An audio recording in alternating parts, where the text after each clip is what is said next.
Hello, ladies and gentlemen, and welcome again to Syriana Analysis. I'm your host, Kevork Almassian. Thank you very much for tuning in to today's live streaming, guys. I appreciate you all, whether you are watching us on YouTube or on Rumble. This stream has been recorded like 2 hours before the official time of the live streaming because I am joined today by a special guest, Carl. He's a brilliant analyst on China. He's the host of Silk and Steel podcast on China, history, culture, and politics. The link of his podcast in the description below.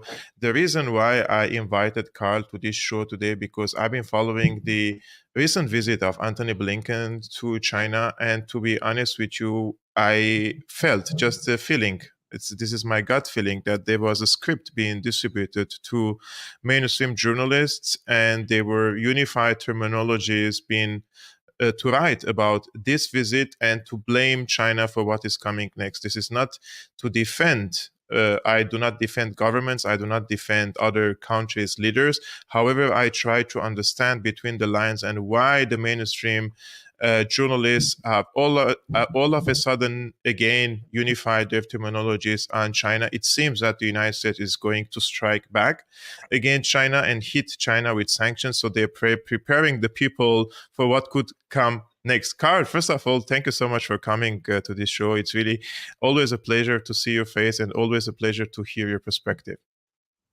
Hi, Kevork. Long time no see. Yes, it's been a long.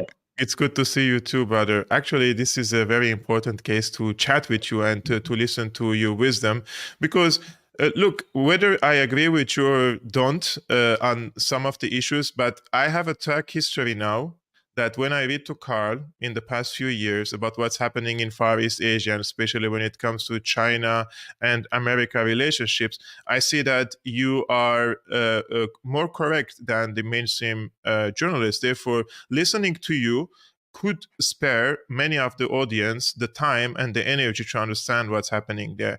So if most of the viewers on this my YouTube channel are from the United States, and I'm pretty sure that they haven't been told some history about what happened in China mainland and Taiwan, for example. So if you can just give us, after World War II, the history of Taiwan, like why Taiwan has its special status nowadays, and what is the current status to begin with? Is it a separate state? Is it a part of China? Does it have its own constitution? Those are the questions that the American people would like to know.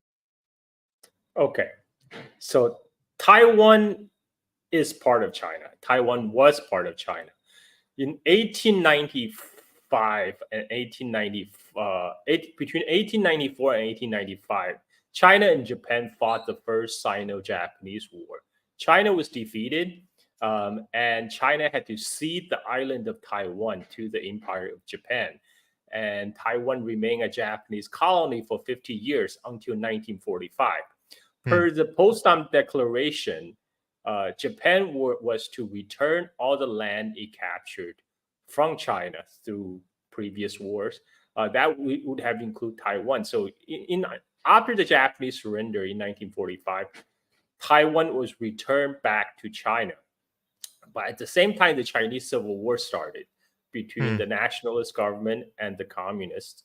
And it didn't take long, 4 years later, the communists won a resounding victory on mainland China.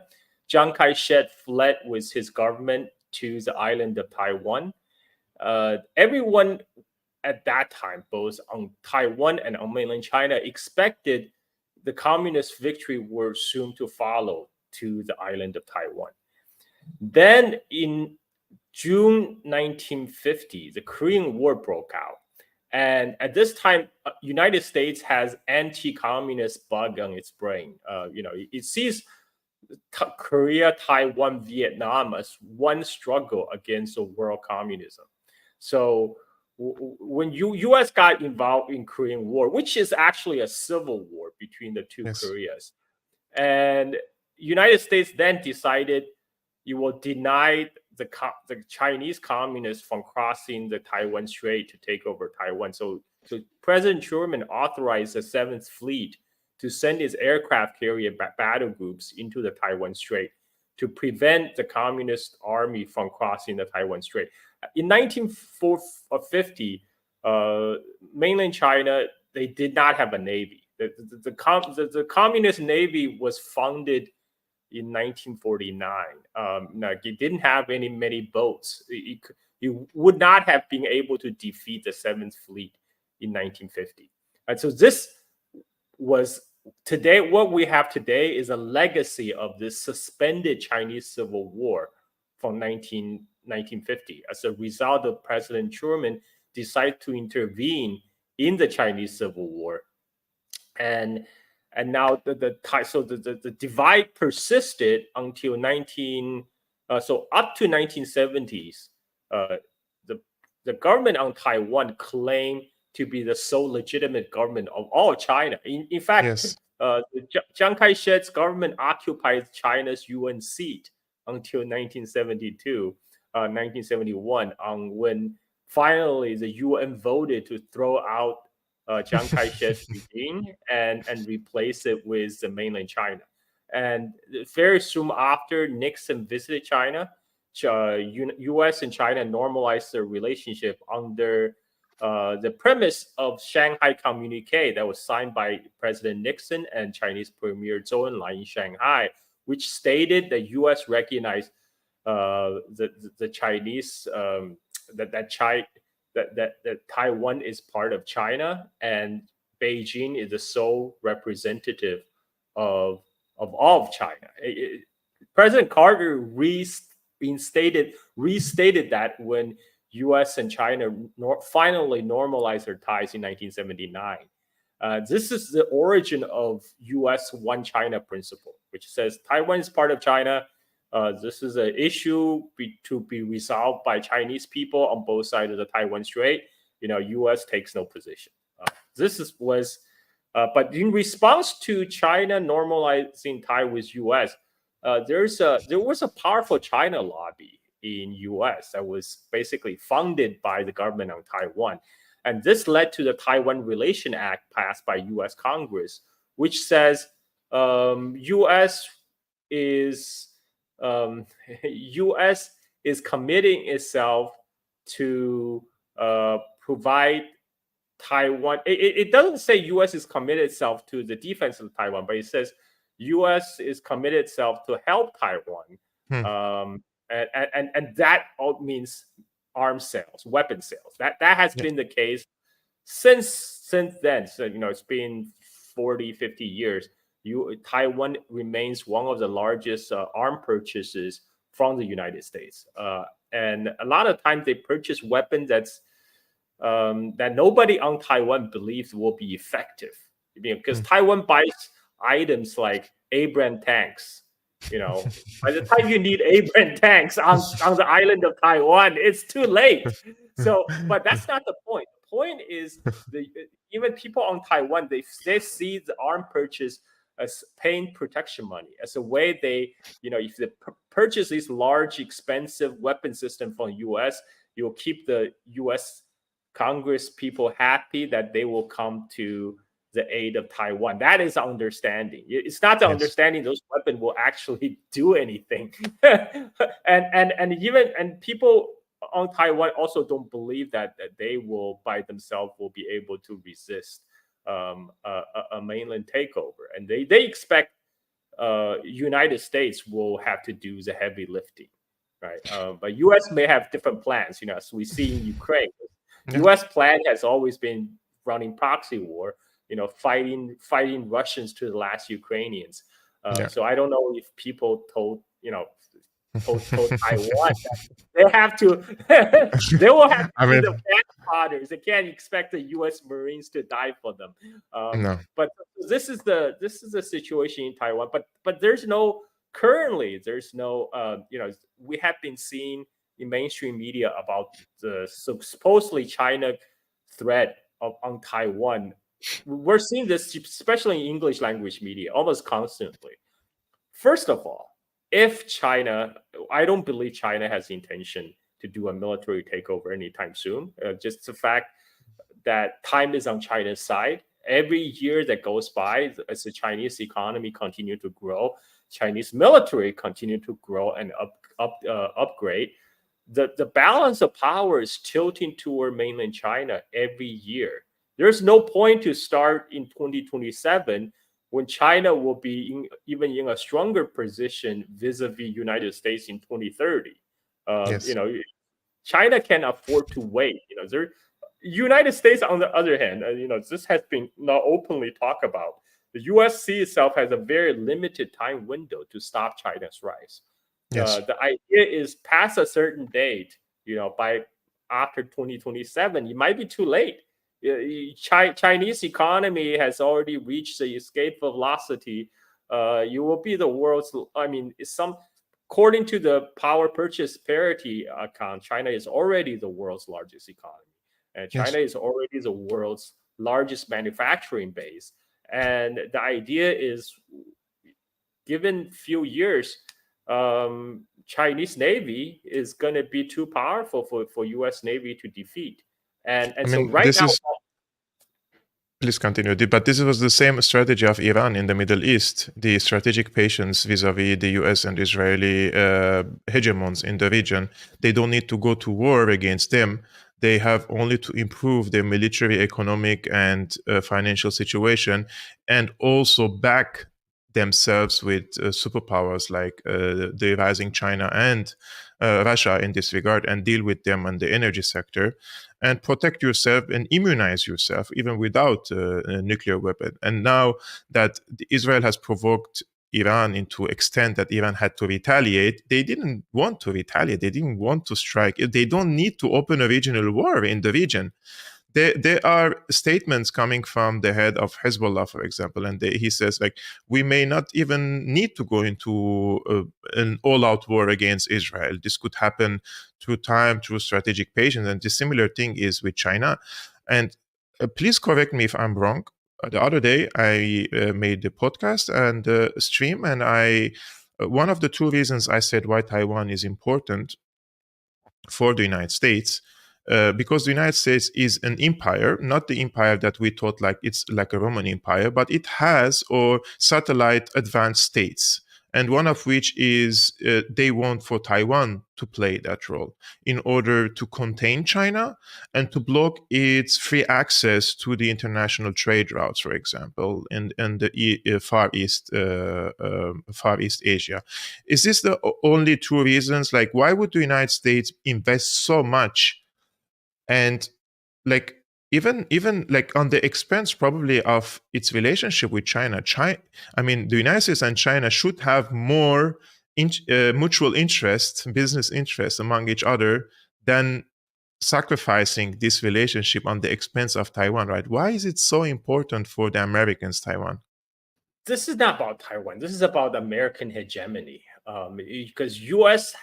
This dates from the Cold War. The U.S. has this concept of so-called first island chain, which stretched from Aleutian Islands down through the Japanese mainland, then Okinawa, Taiwan, Philippines, Southeast Asia, Malaysia, Singapore, etc. This island chain keeps Soviet Union and Communist China boxed in.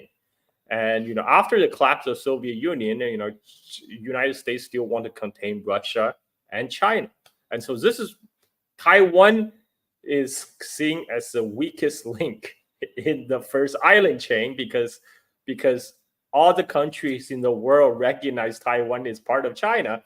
But if mainland China do take control of Taiwan, then the Chinese Navy can project power into Western Pacific. And this is openly talked about in publications from a U.S. Naval College, Pentagon Papers. They talk about, MacArthur back during the Cold War, he said Taiwan is an unsinkable aircraft carrier.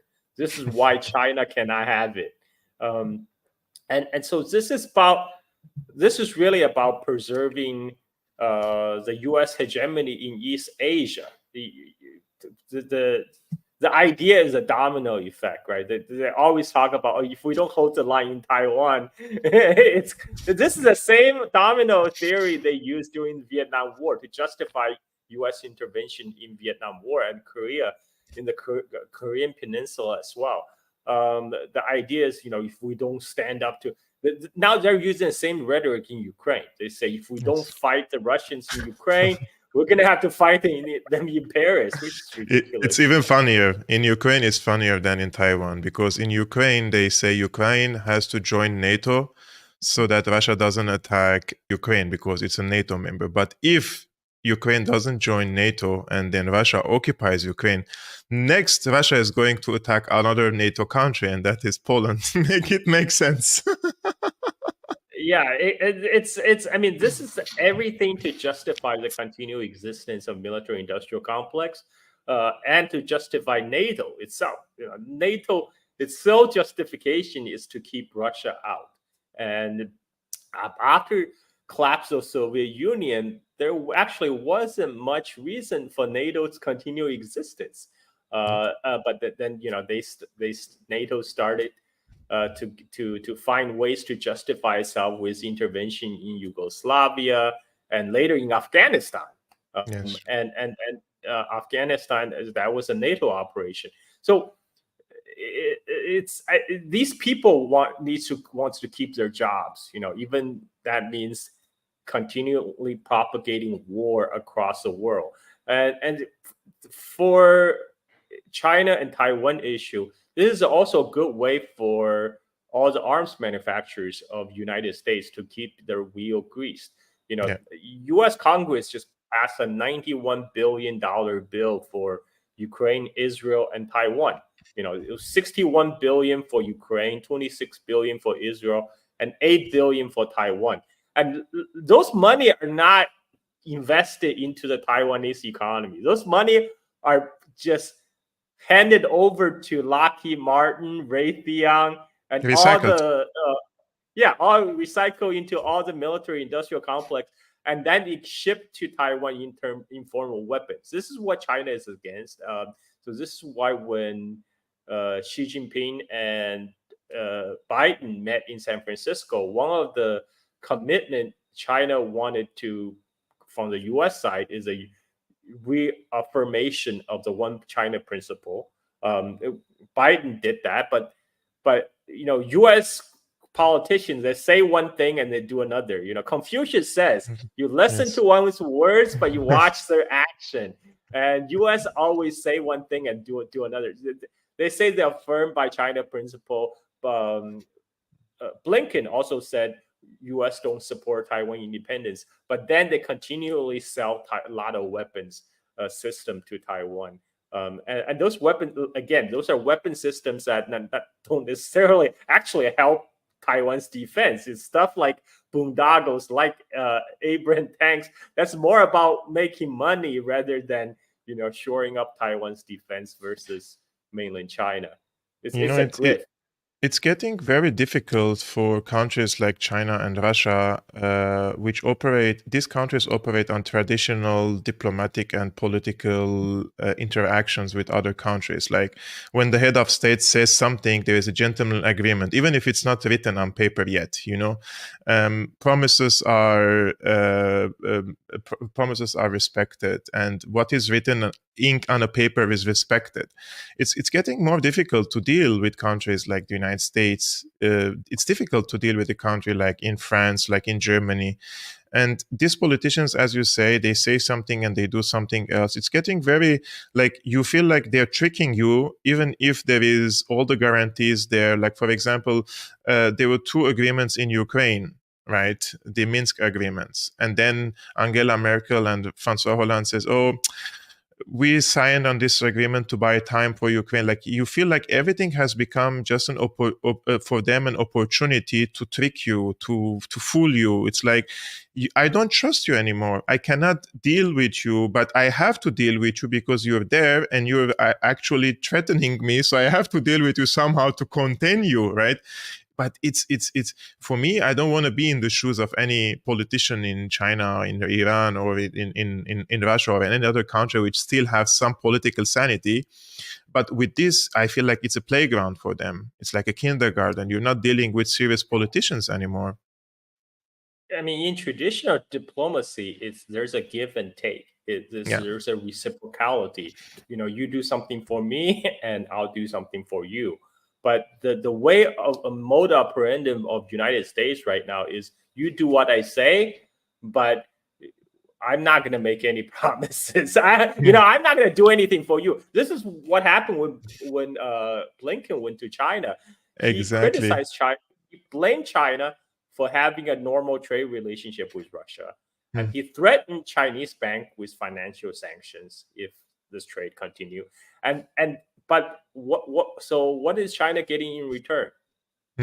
What is China getting in return? What America promised China is not to hit them with sanctions if they follow the dictates. This is a bulldog attitude. This is not a normal relationship.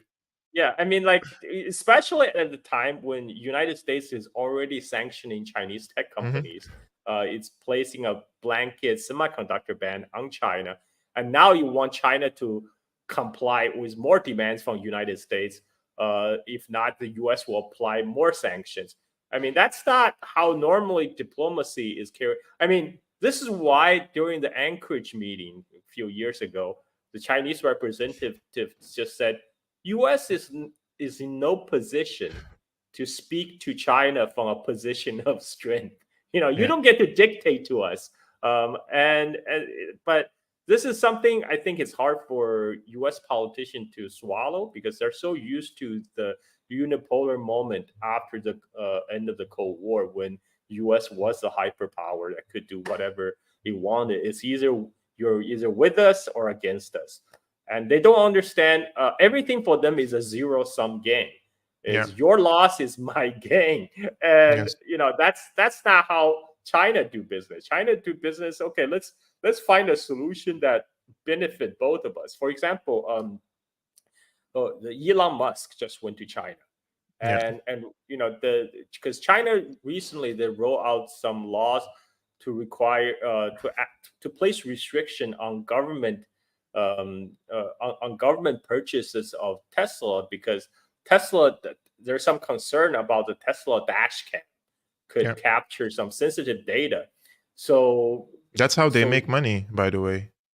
So Tesla now, when Elon Musk went to China, now they work out a deal where Tesla will work with Baidu on on navigation and driverless, and since Baidu will be gathering all the data, so all the user data will stay in China, while Tesla get to continually make money and sell to the Chinese market. So that's a win-win solution. That's a compromise that can make both sides happy. But this is not how U.S. do things. U.S. just want to ban. We're going to ban TikTok unless you sell it to us. And you sell, not only you sell the company, but you have to sell the very price algorithm, the AI recommendation engine. You have to give it, you have to hand it to us on a platter. We don't call that, we at the same time, we're accusing the Chinese of intellectual property theft when we are just forcing them to give it to us. This is how U.S. does business. I mean, when Blinken was in China, this is exactly where I wanted to move with you. First things first, they asked China not to do business with Russia, which means don't help the Russian war effort in Ukraine. And even if, like for an argument's sake, the Chinese are like the American diplomats, they want to backstop their ally, right? Just for an argument's sake. Even if from an opportunistic point of view, it doesn't make sense for them to stab the Russians in the back, because when NATO is finished in Ukraine and they defeat Russia, then who are they going to focus their energy and military might against China, right? Why would they help them? The Chinese leaders are not stupid. They understand, that after Russia is gone, China is next. So why should we help you to get rid of Russia so you can focus on us afterwards? And look at the reasons that Blinken listed. He said China is supplying Russia with machine tools and semiconductors. This enable Russia to stay in its war effort. First of all, United States is currently maintaining a semiconductor ban on China, And then you are accusing China of selling semiconductor to Russia. So why would China listen to you? I mean, so only way they can compel China is try with more sanctions. But you know what? When they took Russia off the SWIFT system, when they forced Russia off the dollar system, that really got the ball rolling on the de-dollarization. People have been talking about de-dollarization for a long time, but it's when Russia got kicked out of the dollar system and U.S. started to freeze Russian asset, and now they're talking about using the Russian asset to pay Ukraine, and that's when the rest of the world set up and took notice, like, holy crap, that could be us. We have our dollar asset that could be seized, and maybe we should invest in alternative reserve currency. People used dollar before because it was convenient, it was easy, it was accepted the world currency, accepted everywhere.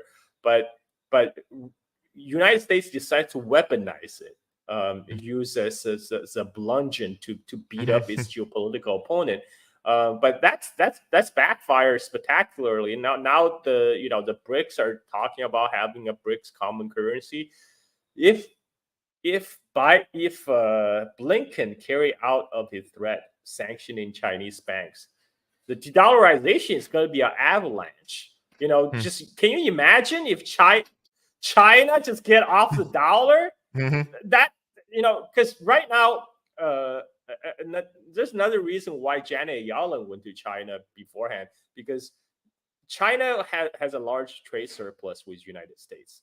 And all these U.S. dollars that Chinese bank get, they traditionally they would just plow it back to U.S. treasuries to buy U.S. Treasury bill, which also help to stabilize interest rate in United States, which allow the U.S. consumers to buy more Chinese goods. It's supposed to be a virtuous cycle, but now they're like, no. Okay, so we don't want that, because now we know China is accumulating all the dollars, so United States government is blocking all kind of asset sales to China. So basically, China now can't spend those money, U.S. dollars. The only way they can spend it is to continually buy U.S. Treasury bills and to support the U.S. debt. But China is starting to wising up, so that's why they realize, wait, this is we're just getting a bunch of IOUs, right? We're getting paper, while the Americans are actually getting real stuff that we make, and so they started to reduce their exposure to U.S. Treasury bills, and they use some of the dollar to plow into the Belt and Road project all around the world. They invest in actually building infrastructure or developing mines.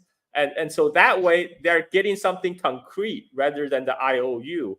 But this is when U.S. noticed, oh my God, the Chinese treasury purchase dropped from like $1.4 trillion to now around 800 billion. Okay, we don't like that. So that's why they sent Janet Yellen twice in a row to China to beg China to buy more treasury bills. But even while she's doing that, she still have to make grandstanding speech like China overproduction. What is this overcapacity? I really want to understand, because I read that Blinken asked China to reduce overcapacity. Is it about the production of China or the overproduction of China compared to the demand, or what is it about? They actually, this is so ridiculous. They actually accuse China overproduction in stuff like sustainable energy, like solar, and EV, electric vehicles.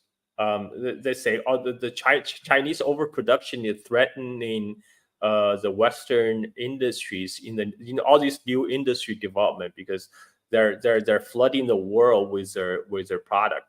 First of all, if you are serious about climate change, like you claim, if you're serious about developing green energy, you can't do it without China. China produce all the solar panels, all the batteries, and now you're complaining China is making things cheaper, is making the transition to the green energy cheaper.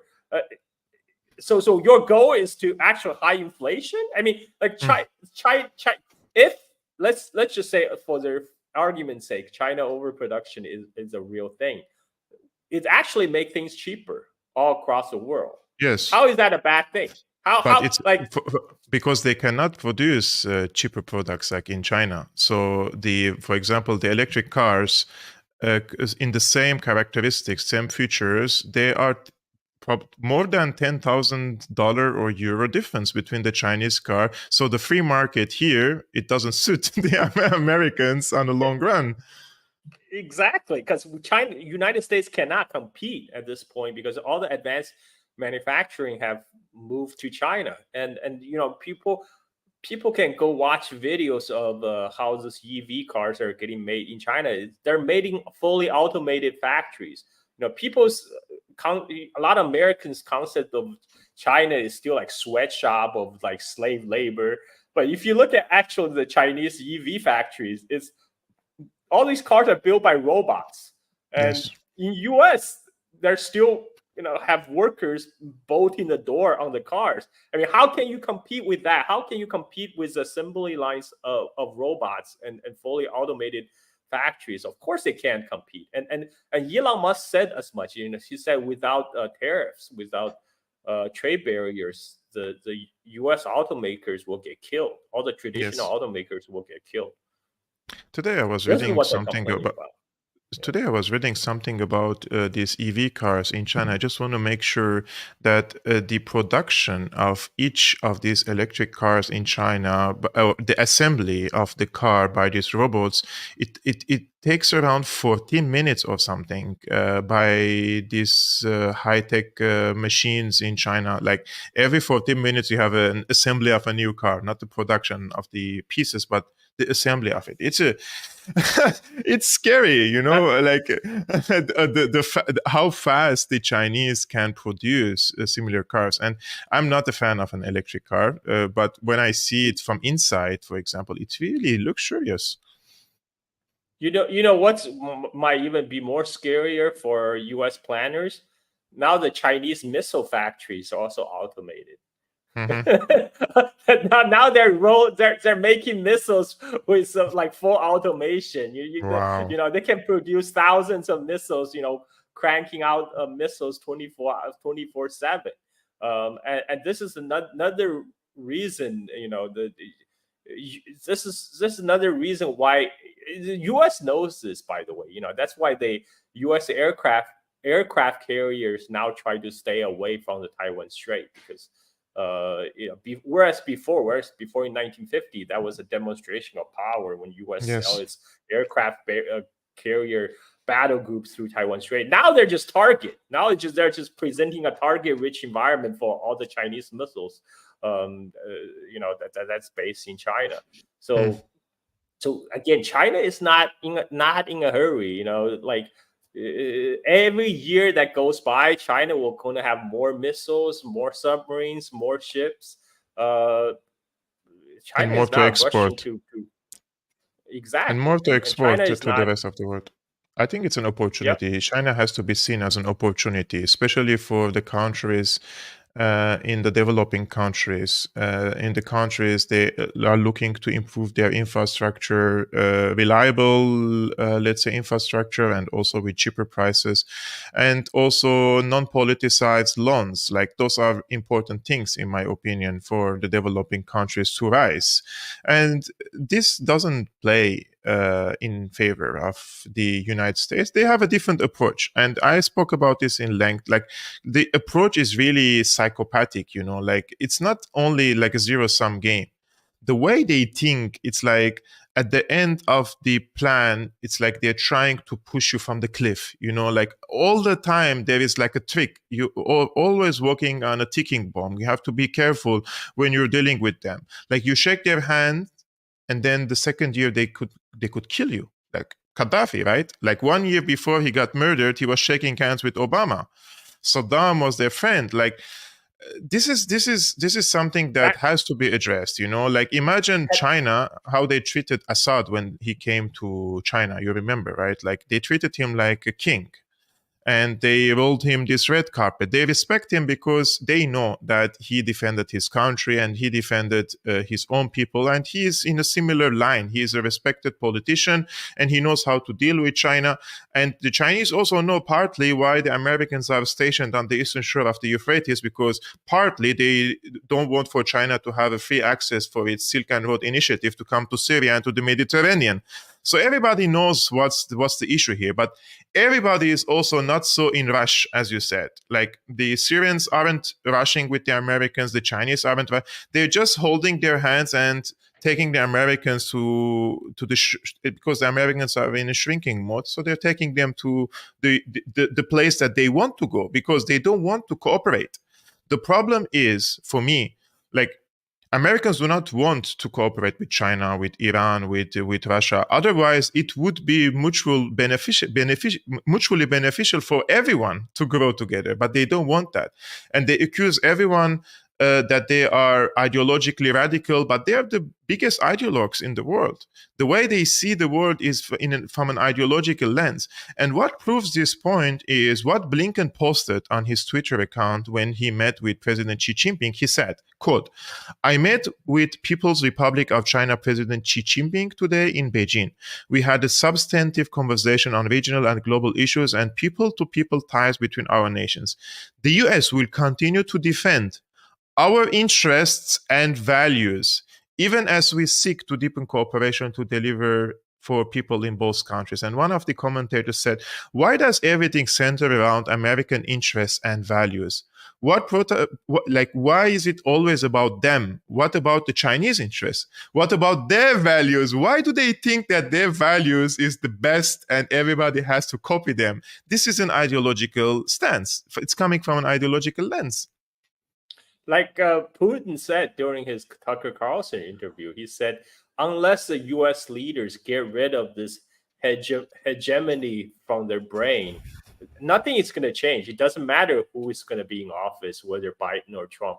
It's because right now they don't understand how to play ball, how to, they don't understand win-win cooperation. They only understand, they got to preserve U.S. hegemony at all cost. Yes. At also at the cost of average Americans. Now, U.S. have crumbling infrastructure. The U.S. have another rail derailment. They have like a derailment like several times a year now. This is because all the privatized companies are they're not reinvesting into maintenance because that costs money. They're just trying to squeeze most profit off the existing the old infrastructure rather than reinvesting, because maintenance costs money. That's hurt the bottom line. And like everything is so short-sighted in the United States. It's just like the U.S. corporate world. Everything is geared toward quarterly earnings that will help the stock price. In the political world, everything is geared to the election cycle. And you said about agreement of U.S. Why would anybody trust U.S.? Forget about verbal agreement. U.S. have verbally promised it will not expand NATO. At the end of Soviet Union, of course, that was gone. But they signed the treaty with Iran on the nuclear deal. Trump just tore it up, and now Biden is trying to revive that deal by asking Iran not to to escalate with Israel by dangling this nuclear deal again. Why would Iran trust U.S. again? Biden might not be in office 8 months from now.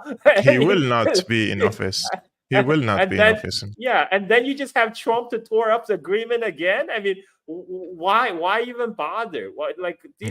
These U.S. politicians, their words is not reliable, cannot be trusted, and they like to go around the world lecturing people without offering anything in return. It's for most people in the world. It's like what Jerry Maguire says: "Show me the money." Show me the money. but United States don't show money. They don't put money on the table. They just give you lectures. Tell you how you need to conform to our values. Like, who needs that? This is the same thing in Syria. They say democracy cannot be eaten. It's not a bread. Like, show me the bread. Where is the bread? If can I secure bread for my family or not? You know, that's the point here. Carl, last word about a few pundits. One of which was the former top Trump China AD. His name was Matt Pottinger. He was on CNN with Farid Zakaria, and he says China is already waging a cold war on the US, and the US should try to win it. And then he wrote a long article in the Foreign Affairs. He says, no substitute for victory. America's competition with China must be won, not managed. And there are so many hints in this article and in this interview about regime change in China. Another article in the Telegraph says China is the enemy of the world, and has nobody to blame but itself. Daniel De Petris. Diplomatic errors and menacing saber rattling is making China unpopular while America picks up regional allies. So China is the enemy of the world and also hinting for regime change. Seriously now, like, how realistic is it for regime change in China? Why would they poke this time the eye of the dragon? Like, they tried it with the Russians, right? Let's see what happened. I mean, U.S. has been trying for regime change in China since 1949. I mean, it's been over 70 years, and right now, if you look at the surveys, Chinese government enjoy far more popular support than Biden administration. I mean, forget about support of the government, right? Yes. People say, "Oh, that's all rigged or whatever." Look at people's optimism about the future. And survey after survey shows the Chinese people today are far more optimistic about their future 5-10 years from now than people in the West. I mean, that says something. That says something, because Chinese people believe their life will be better than today. A lot of people, especially a lot of youth in the West, don't believe that anymore because things are not going well, and yet U.S. still goes around the world and lecturing other people. And when they talk about the world, they're really talking about the world of U.S. and its client states in Europe and a couple countries in Asia. They're ignoring all the rest of the global South. I mean, China enjoys far better reputation among the global South countries than United States. There was actually a survey that just came out, among Southeast Asian nations. China, for the first time, has more people who said they would prefer China than United States, and yet we get these copious articles coming from the mainstream media. You know what? When things get worse in the West, in the U.S., China will appear even worse in the mainstream media reporting. This is one area where the U.S. and the West still lead in the copium production. Now it's off the charts, and because that's what they think their audience need to hear is like, okay, we may be doing badly, but China is collapsing. In fact, China has been collapsing for the last 40 years. It's going to collapse even more. But that's all. That's all BS, of course. Man, sometimes I when I read these articles, I ask myself this question, like, are we really living in the same bubble? Like, where, in which bubble are these people living in? They're selling something that is truly and remarkably opposite to the reality, opposite to the truth. And you don't have to write articles and praise the Chinese government and their president, or you don't have to like their political system. You can even say, I dislike the governance, the way they are governing, but it's their country, so you don't meddle in their affairs. You just see how they're treating you as a foreign country, as a people in the global South. Like, I'm from Syria. I'm speaking with people in South Africa. I'm speaking with people in Niger. I'm speaking with people with different African countries. And you see in Latin America as well, like, the people say, like, the Chinese want to come build, make money, build infrastructure. They make more money, but I also make money because I'm also having a good infrastructure. It's a win-win. They win more, but I'm also winning. At least my infrastructure is not destroyed. The Americans destroy the infrastructure to make money, but the Chinese have a different approach. So, of course, it's a threat because it shows that the American values is not the best for the global South, and these values that they're preaching about is just a smokescreen. It's something that is so destructive to the people, to their soul. Also, it's very important to see that how the Americans try to destroy people's spirit, to spread this pessimism among them and think that you cannot really overcome these challenges unless you do a revolution against your government, and then you go into another cycle of violence and civil war and come again like to the 0.0. Nothing has changed, right? You just go into a vicious cycle of violence and repeat all the time, and nothing will change because the system is rigged. And the pattern of development that the US imposed on the world, it's conditioned. It's conditioned on you bowing, and yes, sir, and I truly detest that. I detest this type of behavior, and that's why I like more the people who believe in multipolarity, because in multipolar world, it's not only about a universal or international multipolarity, but it's about also values. You can have a diversity. You need to have a diversity of values, and not a diversity of skins, skin color, or sexualities. Like if everyone thinks the same, but they have a different skin color, what's the difference? How is that even a different? And that's why I think that the American model is not. It will not sustain on the long run. Yeah, the problem is American leaders right now, they start to believe in their own propaganda. Matt Pottinger that you brought up, he used to be a Wall Street Journal journalist in China, right? And now and later he served in the Trump administration. And he's actually one of the chief architect of the first Trump turns China policy. When he was tasked with was in charge of the US COVID response in United States. And when the shit hit the fan, when he realized, oh crap, I don't want to be held responsible. I don't want to be the fall guy for the U.S. COVID response. He actually he's the one that actually engaged the U.S. mainstream media to blame China for COVID.